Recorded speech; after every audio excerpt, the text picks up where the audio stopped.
Mark has run events throughout the world and been featured on JJJ, ABC, News.com, Australia, Style Magazine, Thought Catalog, Elite Daily, and the Good Men Project. And I really, really like Mark's perspective. I just think he's got so much wisdom to share. How'd you get to be so smart, Mark? It's such a young... I made more mistakes than most people. You made more mistakes. That's what I say about me sometimes. If nothing else, I can serve as a warning. Yeah, I love that. I can serve as a warning in some respects. I love that. Yes, we do learn sometimes so much from our mistakes, and it's nice when we can learn them other ways, which is why we have chosen a really important topic tonight. And that is, we're going to talk about some of the most common mistakes that women make in dating. And Mark, before we get started into this, you and I were talking, and really our intention here is to serve women and create an awareness around this, not to make anybody feel bad or beat ourselves up, because I personally have shot myself in the foot so many times back when I was dating that it's a wonder I can walk. Exactly. Our intention is to serve. Yeah, I've made more mistakes than just about anyone I know, man or woman, more rejections than all my clients put together. So very much coming from a place of, here's some ideas to think about. You know, if you take one thing away, my recommendation would be take one thing away from the interview and just action on that. And then maybe if you're feeling good, you feel like you've nailed that in a couple of months' time, come back and take one more. It's really about simplifying it and just taking out one thing that you can do better so that you're not overwhelmed by anything. Mm-hmm. So I know, Mark, you work with women from all around the world of all different ages, and I know women come to you for your wonderful advice and to get your perspective. And I'm just curious if you can start sharing with us some of the more common mistakes or traps or things that happen with women in dating that really might benefit them to have a deeper understanding or take a closer look at. Definitely. To put these in context, the majority, or in fact all of what we're going to talk about today, has either come from mistakes that I personally made over and over again, or in most cases I made them, and then I have women coming to me every week for coaching who are making these mistakes. So these are simple little things that you go, okay, that's a thing I can change, that's a thing I can improve on. And if you improve any one of these areas alone and just take maybe the area where you go, oh, that's my weak area, make it your strength, you're going to have a tremendous shift in your results with men, your interactions, and just your general life happiness. The first one's super obvious, and I was more guilty of this, I think, than anyone else, is just not getting out there. Not meeting enough men, not putting yourself out there. You know, there's kind of this thing in society where we have this almost it'll just happen kind of by accident attitude. Mm-hmm. And it's propagated by the people where it does, right? Because you occasionally hear these where I was doing nothing and he just walked into work one day and there he was and it was perfect. And there's a few of us where that occasionally happens. But for my clients, I don't want to leave that stuff to chance. And in my own life, I didn't want to leave that to chance either. You know, I was meeting very, very few women. And when I very occasionally did, it was severely exposed how poor my skills, both interacting with and understanding women, were. So on the very rare occasion where I would meet a woman I was attracted to, you know, I'd lack confidence, I didn't feel masculine, I'd lack assertiveness, all the things that women love on an attraction level. I wasn't meeting enough people to have a chance to actually use them and practice them and find someone who was right for me.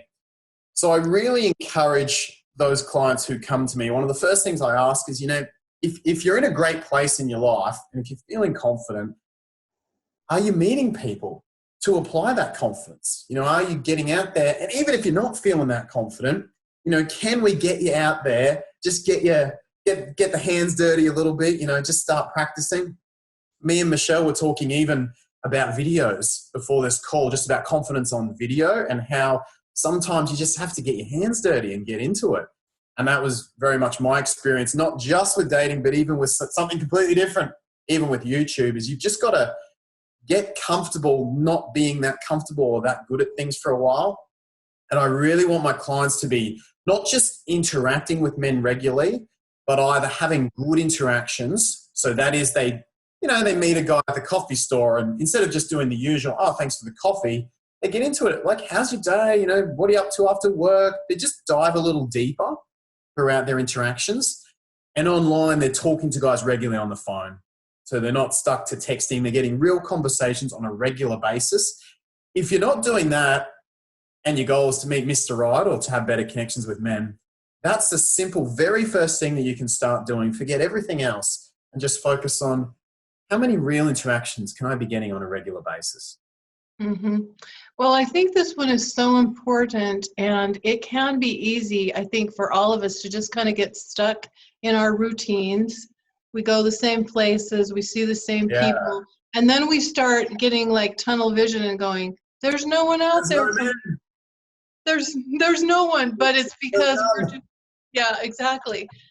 And my clients will say this to me. They say, Mark, there's no men in this city. And I will literally Google the population of their city, halve it, and say, so you've met all of these ones, have you? It's just millions. Then I get this sheepish look back and I say, it's never a lack of resources. It's lack of resourcefulness. And unless you live in a tiny, tiny town, and occasionally that does happen and you have to make recompenses for it, like less than 10,000 people town. Unless you live there, I am always saying, hey, where there is a true will, there is a way. If I gave you money to do this, I guarantee you'd find a way. Mm-hmm. That's right. That's right.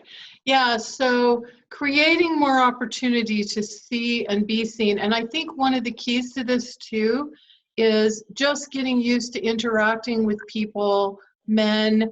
In the case of women, if you're wanting to meet a man, just getting in the practice of interacting with men just in your day-to-day life and conversations, even if they're not your guy, even if they're not available, even if you're not attracted to them, so that when you do meet someone you're interested in, you don't get all tongue-tied and you can't even think of anything to speak, let alone remember your own name. Exactly. What you want is to have enough interactions under your belt that the attractive guy comes up, whom you meet on a fairly regular basis, like different attractive guys, and you're sweet because you'll meet another one tomorrow or the next day. So you're just so relaxed that he's like, who is this woman? How is she so relaxed and confident around me? Mm-hmm. And I've been married now to my husband for 12 years, so it's been a while since I've been actively trying to meet someone. But I was reminded of this. This is kind of a funny story. I was reminded of this because my father spent a significant amount of time in the hospital a few months ago with a huge back surgery, and then he was in this rehab unit.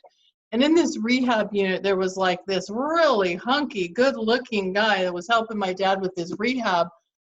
And I mean, I was just, I'm a married woman, but I'm not blind. And I'm like, oh my goodness, this guy is just hot. And I was tongue-tied trying to talk to him. I was just talking to him about my dad's condition and everything, but I could hardly remember my own name. And so I was just saying, and I wasn't trying to pick him up. I was just like, oh my gosh, he's so gorgeous. I could hardly remember my own name. Yeah, I can't even speak around you. You're so pretty. And so I'm just saying, it had been a while since I remembered like what that was like on a personal level. And so that's the reason why it's good to just get really relaxed and comfortable. Yeah, absolutely. I think if that's an area for you now, if you're watching this and like one of my clients, you kind of go, I'm not really meeting that many men, maybe one or two real interactions per week. Just take this away from the interview today. Just say, all right, that's the thing I'm gonna make my weakness my strength. I'm gonna take that to 5 times somehow. I'm gonna put myself out there, talk to some people, occasionally get rejected. It's fine. Be my own best friend if that happens, and shift that and everything else. That was the first thing for me. Was I sort of said, well, if nothing else, I'm just meeting lots of people that scare me all the time. That's got to lead to something good. So I would focus on that. That's you. Okay, good. So that's the first one, not meeting enough people. What's next? Yeah, this is a big one. And I see this, I work with a lot of different clients in different age groups. And while all ages can be guilty of this, I do work with a lot of type A women in high-driven careers or high-driven roles. They might be doctors, CEOs, attorneys. They're probably the main bankers, actually, would be another one. you sometimes get women in these field, or I will sometimes get women in this field who come to me and they're very, action taking is great. Don't get me wrong. Like if you're out there meeting men taking action, awesome. Good on you. But the action taking comes with an absolute dire focus on the result. And what actually happens in a lot of these sort of Wall Street super work type environments is you get a lot of this immature masculine energy floating around. And I use immature because it's different to mature. Immature masculine energy is really trying to prove itself. It must get to a result. Bang, bang, bang. It's all about beating the next guy to a result, and it's forcing results through action over and over, and you never sleep, so you get action. And if you're in these environments and thinking that way, it can be very easy to fall into that pattern in your dating life. And by that, I mean, there's nothing wrong with going out to meet guys. In fact, as I say, that's fantastic. But if you get focused on the result, you're applying the immature masculine, you're forcing the relationship, or you're forcing things forward, or you're wanting the next thing to happen. It's always the next result. As opposed to the healthy feminine is in the process. So while she will be radiant, she will still put herself out there, she will still meet men, she will be attached to the process, to the actions of doing it, to the radiance of simply being out there, rather than doing it to get to the next level. Mm-hmm. A lot of women, especially those, like I say, in high-powered jobs who are in that 40-plus age bracket, who force things for the result. And that's a big mistake because it's not only masculine, but it's an immature masculine. It's not a healthy masculine, and it doesn't allow things to naturally radiate and happen like the healthy, relaxed masculine and feminine will. Okay, so I want to explore this just a little bit more. So you said she's in the process rather than being focused on the outcome. Exactly. Or the result. Yes? Is that what you said? Yeah, exactly. So she's putting herself out there. She's out there, taking the action and meeting people, but it's not with a dire focus. I must get to the next level, which is a very corporate mindset. I must get to the next pay bracket. I must get to the next relationship level so that I can have X, Y, Z or feel X, Y, Z. Throughout the process, she's radiant, enjoying and happy in the process. And if a man comes in through that process who adds heaps of value, she will say, hey, if you're here with me, you've added lots of value, I've added lots of value. Now I think it's a good idea now. I've kind of come to this conclusion from the situation to raise things up a level, to go to commitment or to go to the next level, whatever it is. But she's not doing the whole journey just for that specific outcome. She's doing it to fill her life with radiance in the present. And then if a guy shows himself, she's like, yeah, I want to go further with that. Mm-hmm. Mm-hmm. So this might look like, I'm just trying to make this really accessible. This might look like when you're on a date and you're sitting there thinking, is he the guy? Is he right for me? Or you're interviewing him with questions because you want to know right now if this is the relationship before you invest any more time and energy. That would be more focused on outcome. Right, exactly. Where process would be relaxing, being in the moment. Right. And that's where it actually brings us to mistake number 3. Oh, perfect. I gave you a segue. Making final decisions too soon. And this often gets tied in with sex, but it doesn't have to. I worked with a client yesterday and so often I work with women. And in this case, this guy had been great for a month. Like the first month, he's talking the talk. He's awesome, right? And she just mentally, she flicked the switch. She's like, yep, he's the guy. Done. Which after a month was fine, cool, he's doing well. But then she comes to me 3 months later, and the last 3 months have been useless. I don't think had they spoken? I think they'd only been texting for the past 2 months, and it had been like lazy wish-wash texts. And she's still in the first month, and we're at month 4. And so going back to point 2, when you're in that relaxed state where you're not forcing things, you're seeing things if they add value, you're seeing if the guy adds value, either on a micro level, at a single date, or as the months go by. You don't end up getting stuck in a previous decision. It's kind of like if your internet browser jams up and you just sit there looking at it. You're like, it'll unjam itself soon. No, it won't. You click refresh and you're like, oh, it's obviously broken. A lot of women, and this often happens around the time of sex, which is incidentally often when men stop chasing, but a lot of women have this weigh-up process where they think, is this the guy, is this the relationship? And then once the decision is made, it's not up for reevaluation. And they come to me 60% of the relationship later, so a significant amount of time later where the guy's been adding very little value, and the original decision hasn't been reassessed. And if you really want to keep men chasing, if you really want to have relationships that always add value to your life, then as time goes on, that decision is always under reassessment.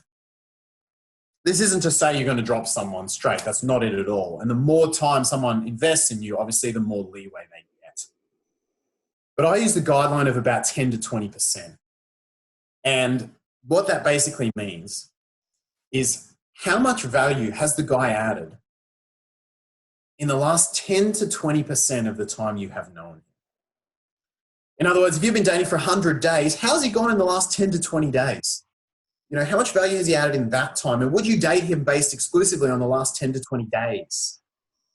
And now we're refreshing our assessments, right? He has one bad day, who cares? Everyone does. He has a bad week, you've been dating him 100 days, it's probably fine. But once he hits that 10 to 20% mark, the really confident, high-value woman knows that she has to ask herself the question ongoingly, is this guy adding value? And so if you're making decisions early, and if you're getting stuck on the outcome, what ends up happening is you go, all right, is this person a relationship material? You tick the box, and then often you'll find yourself, like my client did yesterday, many months down the line into only a 4-month relationship with a person that's not serving her and hasn't been for a while. Whereas if she had made that decision over a much greater extent of time and just ongoingly reassessed it and relaxed in the process, she would be consistently attracting relationships that add value, and she'd be steadily filtering those out that did not. Does that all make sense? I feel like I over-explained that too. It does. I want to ask you a couple other questions about it if I can. Yeah, definitely. So when you're talking about a man adding value, I'm interpreting that, and I'm checking in with you on this. I'm interpreting that as he's going to continue to show up. He's going to continue to be there for you. He's going to continue to be engaged. He's going to continue to Exactly. communicate. He's going to show that he cares. Absolutely. If I had to really simplify it, I would just say give the relationship a score out of 10 based on the last 10 to 20% of time. So, if you've been dating 100 days, based on the last 10 to 20 days, how would you score the relationship? Just that window.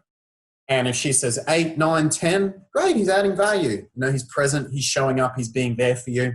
And I would certainly be encouraging him to ask the same questions of you, because a relationship should be mutual. It should add value on both sides. And as long as a relationship is mutually adding value, then why would you ever end it? That's crazy. Mm-hmm. But if there's a long period of time where that relationship is not adding value, that's when you have that reassessment. Okay, is this actually still serving me, or am I stuck in 6 months ago? Mm-hmm. Yeah, and this maybe is being stuck also in like what you want it to be or what you wish it was or that it once was, which I call fantasy. It's not reality. It's not the reality of what is right now. It's like when women are saying, well, this relationship would be perfect. You've heard this, Mark. If only he would do da da da da da da da, or if only he would do this, or the relationship would change in this way. And you're going, yeah, well, the problem is that he's not. If only. If only, man. But that's another one. But it would be so great, but he's still married. Well, that but's a big butt. This is what you got to say. If this problem never changed, would I be cool with it? And there's some problems if they never change. Of course, there's always going to be problems. If he never, puts his clean washing back in the cupboard, would I be cool with it? Look, it's not ideal, but yes. If that's his worst crime, yes, I'll be cool with that. But if he's always married, you going to be cool with that? No. So is it clear now, and is it meeting your standard, or is it not? Reassessment. I love this. This is really good. This is really good stuff. Okay, do you have another one? Okay. So I guess, yeah, moving on from there, looking at actions over words. And this again ties into the fantasy that you were talking about, which is often men will talk the talk. But your real job, and it's exactly the same for a man who's qualifying you, your job is to see, well, anyone can talk. Are the actions adding up? You know, if someone is saying, hey, I want to build the world with you, and then they're going through erratic behavior that indicates emotional turmoil, you know, I want to build the world with you, and then you haven't heard from me for a week, and then, hey, I've totally missed you, I've been away, and then he disappears again, and you're just like, this makes no sense. And the actions are stating where he's at, not the words. So I see this in all age groups is you've got to qualify someone based on their actions.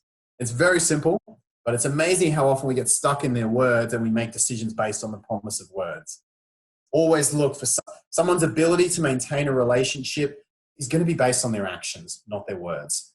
And so that's how you qualify the emotional health of someone is going, all right, how do his actions show up, especially when he's stressed, when he's not having a good day? Is there consistency or is there impulsiveness there? Is there lies or is there honesty even when it's tough? Just looking through these actions, because in the end, words, they don't mean anything if they're not backed up by actions. Mm-hmm. Mm-hmm. And there are, I'm sure women too, but since we're talking to women, there are men out there who are really good with the verbal stuff, saying all the right things that women love to hear, but it's not backed up by that action. Exactly. And it's so easy to get wrapped up in that, especially if you're really looking for someone, you really want someone. You have to take the time to qualify someone and see, do their actions over the months, especially those first few months, meet up and match up with their words. Mm-hmm. And then there are those men on the other side who are not necessarily as good with the words, or they don't share as openly verbally, but they do show up. They do show up in a way that shows where they're coming from, that they care, that they're engaged in getting to know you. Exactly. And women often forget how bad men are at words, like just how much we're not as adept at them. Louanne Brezadine's study, showed that women speak almost 3 times as many words per day throughout the course of their life. You know, women have deeper emotional bonds with their girlfriends far and away than men do with their guy friends. And one of the reasons men run from feelings conversations at times, especially when they feel pressured, is because they feel totally inadequate in those conversations. And show me a man that enjoys feeling inadequate. I don't think such a thing exists. So a lot of men will communicate, as you say, they'll show up with their actions. And in the end, you have to say, okay, well, go back to value. Is this relationship fulfilling me? You know, is this adding value? Am I taking responsible for what I'm responsible for and engaging in a great relationship as well? And that should give you your answer. Actions, keywords. Okay, I like it. Okay, so Mark, I think we were going to talk a little bit, and I may be taking you out of the order of your plan of where you're planning to talk, but I want to make sure we get this one in, and that's assumptions. Talk to us about assumptions, because I think this is a really big one that happens.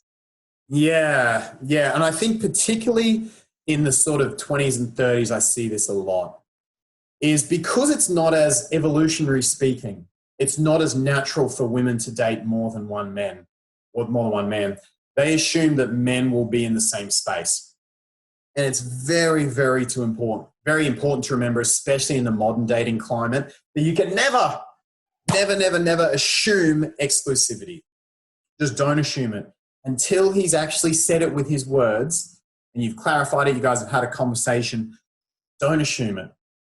I see way too many women burned by this because they go in thinking, oh, we had a really intimate night, you know, which men love because men crave that intimacy perhaps even more than women because it's so rare in their lives. You know, we had this intimate night. It must mean that he's only connected to me. And it's important to remember that's not necessarily true. So don't go assuming exclusivity ever. This isn't a bad thing. This is the way we date these days. We have the blessing of meeting more people. We have the blessing of options. We have the blessing to find someone in a very empowering 50-50 style relationship as opposed to what we maybe had 50 or 100 years ago, which was much more patriarchal. But that comes with the balance that men are going to date others, and you as a woman have every right to do that as well. Unfortunately, a lot of shame gets put on this. It comes from a few places. It comes from insecure men who are worried that they're not going to be good enough for the woman. It also, interestingly, comes from women as well, who, for whatever reason, shame others for doing it. But you are fully within your rights to do that. You have more options as a woman, more sexual options, more, evolutionary speaking. Again, there's going to be more options there. So there is no shame in using those options. And if you ever feel like someone's being misled, if you feel like a guy is making assumptions, you can definitely clarify that. But don't make the mistake of thinking that multiple dating by definition is underhanded. It is done underhanded quite often by men, but that's just the way it's done. It is not like that by default, and you can absolutely do it in a high value, empowering way that ultimately serves you in meeting the best guys. Mm-hmm. I have one woman in mind. She met her partner while she was openly dating with someone else. They'd just been on a couple of dates. She accepted a new date with a new guy, and that guy became her now husband. I hear this. Well, and I think this making assumptions is not just in assuming exclusivity, but it's making assumptions that anywhere along the path toward commitment, until you've had that conversation, to not assume that is there. Yeah, great point. Because I think we can interpret things in certain ways that may not necessarily mean the same thing to this other person as it meant to us. Exactly. And that's why usually the depth of difficult conversations you can successfully have, in other words, if you and your man can successfully have a difficult conversation on an not increasing frequency, but increasingly difficult, if you can get through those, it's going to be relative to the success of your overall relationship. Mm-hmm. Yeah, relationships aren't built on the good times. They're built on the tough times and bonding through the tough times. And you talk to any long-term married couple, they will tell you that while the honeymoon was fun, it was really perhaps the loss of a parent or a real stress or struggle that really brought them together and showed how strong they were. Mm-hmm. Yeah, that's good. That's true. So let me ask you this question, and I know you get asked this too. Women get to a certain point in a relationship, and let's say they're not making assumptions, but they really want to know or understand kind of where a man is at. And It always feels tricky, and this question around having, the talk, just the words, we got to talk, will make a man run, right? But it doesn't have to, I promise. What's your recommendation around that? I'd like to hear your point of view. Well, the simple thing is you come in, you don't tell him to do anything. You're not becoming a should person. You should commit to me. You should want this. Anytime you use the word should, by the way, what you're either doing is accepting someone else's values or putting your values on someone else. Mm-hmm. Right? I should go to the gym today. You don't really want to go to the gym today.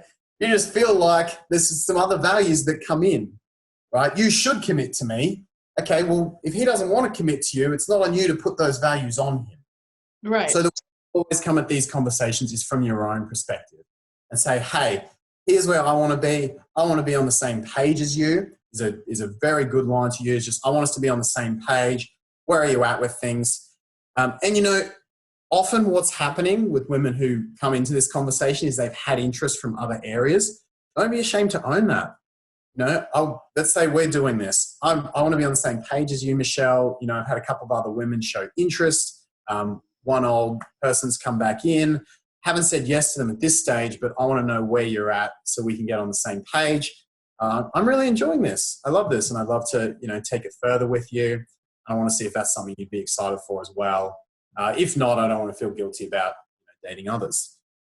Boom, done. You're just saying where you're at, and then it's 100% his choice. Because you don't want him to commit to you if he's not enthusiastic about it. So just ask him if he is, and then you get your information. And if he's not, one of those other people might be very keen. Mm-hmm. So take out the Yeah, exactly. What is it they say? Don't should on yourself or don't should on someone else. Yeah, I love that. Really love that. Yeah, so that's really, really, really a good way to have the conversation where you're saying it from that, here's what I'd like and here's where I'm at. And I want to make sure we're on the same page. Yeah. And they're either like, I'm in, baby, or they're not. And then And if they're not, it doesn't mean you won't be sad about it. Like you'd be like, look, I'd be devastated, but I would never want you to do something you weren't enthusiastic for. So I totally want you to make the call. You let me know and I'll process, I'll do. Okay, good. Okay, so what else do we have? Are we missing anything else? We could probably go on with these for a while. We could talk about a lot of stuff. One that I've had with quite a number of clients recently is the whole standards issue. Okay. How do you put your standards in place and get a guy to comply, sorry. And we spoke about this just a second ago, which is if your standard is, okay, I don't want him dating other people, I want to build towards exclusivity, you frame it in a way that the words are used initially and you let him make the choice. And then you must go to actions. And what most women forget is that the more a guy has invested, the more he deserves words. In other words, early dating, you're much more action heavy, but later dating, you're going to put more words in before your actions or relationships. So let me give you a practical example. One date goes well. The guy says, I want to see you again. And you say, hey, I'd love to see you too. Date ends. You text him saying, hey, when are you free this week? He doesn't text you back. You've already shown that you want to see him with words.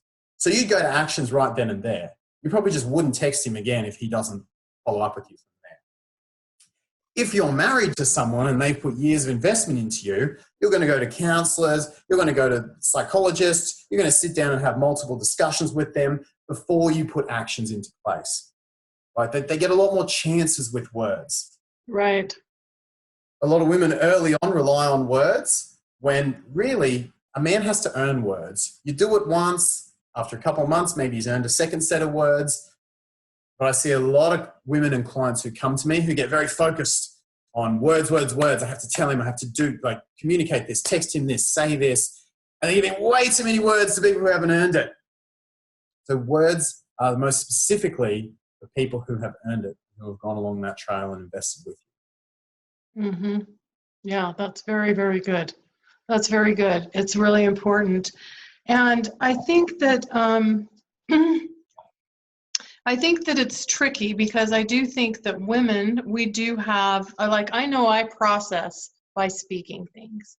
Like sometimes I'll say to my husband, I'll say, I just need you to listen to me. And this may not come out in any really good order, and it might not make a lot of sense, but I just need to talk through this to get my thoughts out there to clarify where I'm going with this. And I'll take 15 minutes to say something, and then my husband will say, oh, so what you're saying is da da da da da. One sentence, he's got it. Yeah. And I'm like, yeah, that's exactly what I was trying to say. Nailed it. I love that. It took me that to process things.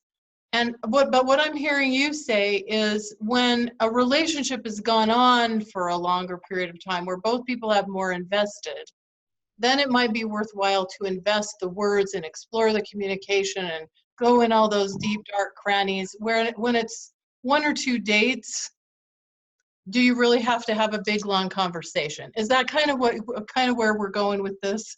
Exactly. You're not going to sit someone down who's been on 2 dates and give them like, this is how you made me feel. This is how you should operate. This is, if you want great relationships, I really felt this with you. Like you're investing so much in someone who really hasn't given you anything. It's completely proportionate. So that's where you simply walk away. You might say, hey, I'd love to see you. You don't get a text back. Cool. I'm going to go on a date with someone else now. Nailed it. You're done. Yeah. Yeah. And I think that's a challenge for a lot of women to not want to overprocess these things. Yeah, it can be. It definitely can be. And I think when you're in and to go a little bit deeper, when you're in a really good place with your energies, energetically, you're in a healthy space. And that's something I'll obviously work with clients on. It helps that whole process along because you realize that it's an unhealthy energy or pattern on that person's side.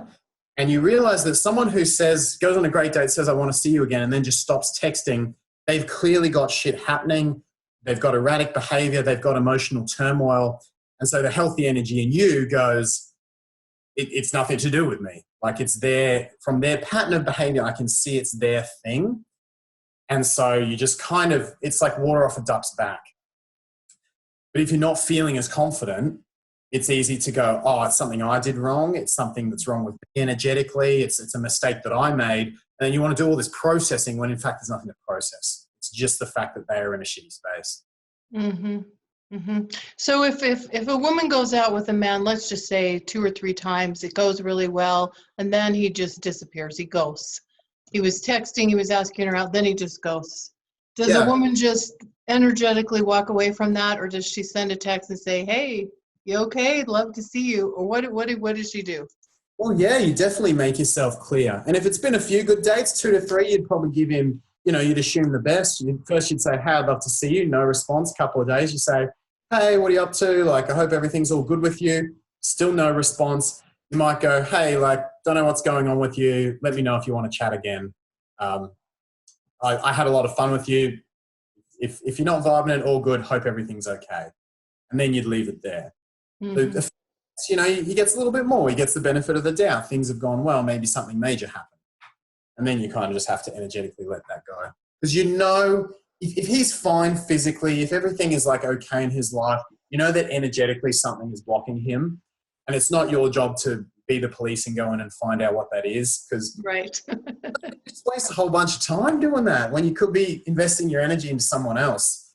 Yeah, being a detective, it's not for people who haven't earned it. And I'd hate to see you waste your time being a detective when you could be investing your time in someone who you don't need to be a detective. Yeah, you don't need to be a detective or a therapist or save somebody. Exactly. And there are times for women when certain women want to do that kind of work. Or at least they think they do for a time, but it doesn't go well. It's not very rewarding. No. It's not very rewarding. I posted a meme recently and it's like, what was it? It was like, ladies, you are not a counseling office for damaged or emotionally unavailable men or something like that. And I said, nailed it. Because you're not. That's their stuff to deal with. It's their own struggles and it's not your responsibility. Mm-hmm. Yeah, exactly. So let's talk, if we can, just for a minute or two about texting, because I get a lot of questions about texting. I'm sure you do too. It's a major form of communication and dating and exploring relationships. And like, I know for some of the women out here who are dating, maybe after a divorce or they're a little bit older, they're like, hey, texting wasn't even a thing when I was dating. Yeah. And now men just want to like communicate by text. So tell us a little more about your thoughts on texting. I know it's a big topic, but texting's a real bane. So texting, I work with so many women who are stuck in texting, with either guys who are stuck texting or trying to figure out what to text. Texting isn't going anywhere. It's a very convenient, touching-based communication platform, and it's not going anywhere. So forget the idea that it's going to go back to the old days. At the same time, you're allowed to have standards with what is texted and what is not, and what you accept as a human conversation and what you accept as a text conversation. So I'd say a couple of ways to improve your texting would be this. Don't get into anything deep, emotional, anything heavy via text. It's a no-go. It is the text that no guy is going to appreciate receiving. And if he is worth investing that kind of heavy conversation into, he is worth talking to about it. He is worth bringing it up in person with. Texting has a couple of uses. It's great for little flirty things. It's great for giving short bites of information that you don't want to make a call for. Anything else, you can move to voicemail, Instagram, Facebook Messenger, WhatsApp. They all have voicemail functions. They're way better. They're way more attractive. They're way more relatable. They're way more connecting. Use them. Is a huge thing with texting. So know the little thing that texting is for, where it's useful. Get onto voicemail and then understand that any type of heavy conversation, if it's warranted, deserves either a phone call or an in-person. women will say to me, well, Mark, he won't pick up the phone or he won't meet me in person. Then he doesn't deserve a text. Okay, if he's not going to talk to you, he clearly doesn't deserve the investment of a deep emotional conversation. He just doesn't deserve it. There'll be other guys that you can do that with. Well, and I think this is coming back. I'm sorry to interrupt. Hold your No, thought. you go. I would think it's coming back to the standards, though, and kind of this energetic exchange that we've been talking about. Like there needs to be that energetic exchange. You're not putting all of your energy, attention, focus on someone if they're not being there in that way for you. Yeah. And Perfect. it can be challenging for a woman if she really likes someone and he starts to kind of pull away. It might be a tendency to kind of want to go in that direction towards pursuing him. And then you start getting energetically off balance. Yeah, exactly. And that's why it's so important to be internally energetically balanced, because you'll have that net to catch yourself and you'll check if he's okay. You'll make your intentions very clear. Hey, I'd love to see you soon. When are you free? There's no misdemeanors about that message. It's very obvious. So if you don't get a response, it's also very obvious where he's at. Mm-hmm. Okay, I think you were going to say something else about texting. I was simply going to add in, texting may be an annoying kind of caveat in relationships, but it's kind of, I think of texting like the login to your phone. You don't use your phone to log into, just for the login. You use your phone for all the other features, but you still need the login code every time. And especially if you're online dating, it is important to get your texting tones right. So you can check out the texting guide, which I'm sure we'll have a link for you. But what texting is really about, if you want to be good at it, don't just know when to move off texting. When you do text, you want to have an upbeat, playful vibe. Because especially online, everyone is bored. Men and women are bored. They're all scrolling way too many people. They're looking for something that spikes interest, that spikes dopamine, spikes adrenaline. So if you can just maintain a habit of having a really upbeat texting style, a fun texting style, putting X's on the end of your texts, all this makes you a really vibrant texter, which, as I say, just facilitates you getting to the next level. You're not going to win the man with texting, but particularly online, you can absolutely lose him with texting. So get your tones right would be my best advice. Be positive, be upbeat, steer any heavy or deep conversations to phone or in person. Use voicemail as much as possible. Remember, men can just hear the femininity in your voice. And then when you do have to text, upbeat, cool, fun, at least 80% of the time. Keep it really in that vibe. And short and sweet, right? Yeah, short and sweet. I mean, you can send slightly longer texts and they can be fun. I've seen plenty of people who send medium length texts and they're great, fun and vibey. But just kind of ask yourself, if I was getting this text, what emotion would I feel? Would I be happy? Would I be a little excited? Would I miss this person? Or would I be a bit drained? Would I feel a bit victim-y? Is it a positive or a negative emotion that the receiver is likely to get with this text? And if it's kind of neutral, see if you can upbeat it into the positive section. Mm-hmm. So I want to ask you, I don't know if you have this one on your list, but one of the things that I see that happens for a lot of women is they get overly focused on chemistry in the early stages of a relationship, or they misread chemistry to represent a deeper connection than what is actually there. Yeah. You know what I mean? Like, because they feel the strong chemistry, they think that they think that they're meant to be, kind of thing. Yeah. Well, that's what we're told. That's what we're told. Hollywood, society, movies tell us that if you can just get the chemistry, then you will be able to move into a deep, fulfilling relationship. And it's BS. Sometimes that happens, which is super beautiful. Other times the chemistry builds quite slowly. And the majority of successful relationships, you see there's chemistry, but it's not insane. It doesn't have excessive addictive quality. And when I'm coaching a client, if she's struggling with someone she's really addicted to, like obsessively chemistry addicted to, it actually tells me she's in a form of addiction, not a form of love. And that's a bit of a different chat about brain chemistry, but essentially that's a window for self-improvement where this guy has lit something up in her that she's either not accessed before, or maybe she used to access, but she's pushed it down or shamed it. And the guy comes in and in 1 second lights that whole side of her brain back up. And the brain goes, whoa, I haven't felt like this in years. This man is responsible for me feeling like this. When in fact, the truth is she is responsible for her feeling like this. The man needs to know a password to help her access it. So it's really a window that she can access that herself.